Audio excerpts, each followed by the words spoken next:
Good morning, student. Welcome to Alexia's online classes. This is your English recitation class, and today we are going to start Unit 2, Ivan's story.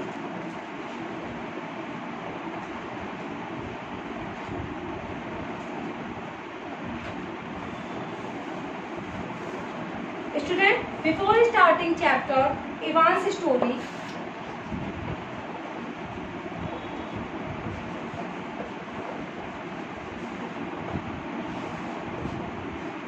Let's know the summary of the chapter. इस chapter में एक गौरिल्ला रहता है जिसको hunters जो होते हैं उसे और उसकी बहन को पकड़ के ले आते हैं जंगल से, और कुछ दिन तक एक आदमी के घर में वो रहता है जिससे वो एक ह्यूमन लाइफ जीने लगता है, और उसकी बहन बट अपने जंगल की लाइफ को बहुत मिस करती है और वो उसकी डेथ हो जाती है।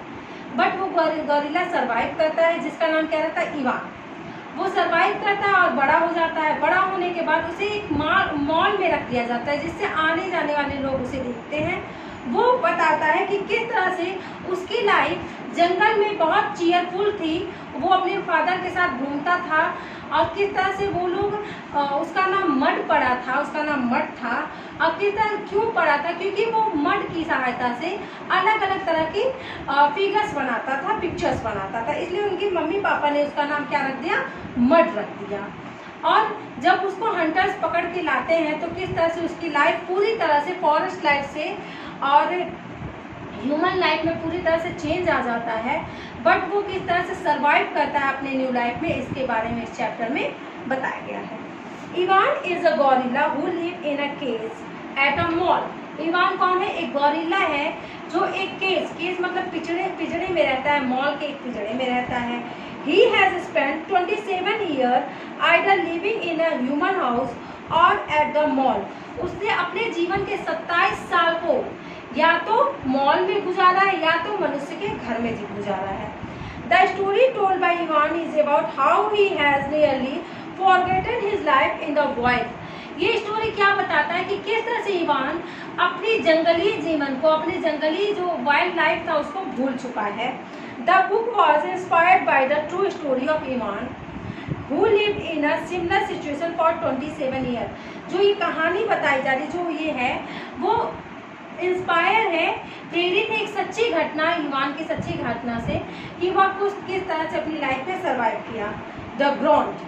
I was born in a place human called Central Africa in a dense rainforest, so beautiful no crayons could ever do it justice. Gorillas do not name their newborn baby right now the way humans do. We get to know our babies first. We wait to see hints of what might yet be.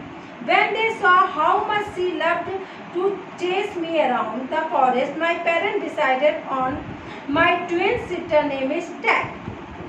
Oh, how I love to play tag with my sister. She was nimble, but when I got too close, she would leap onto my unsuspecting father.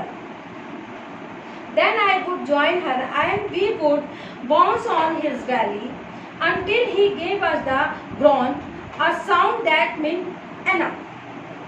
The game never got old, although my father might have disagreed. I was born in place humans called Central Africa. मैं एक ऐसे place पे जन्म लिया जिसे human क्या बोलते हैं, सेंट्रल अफ्रीका।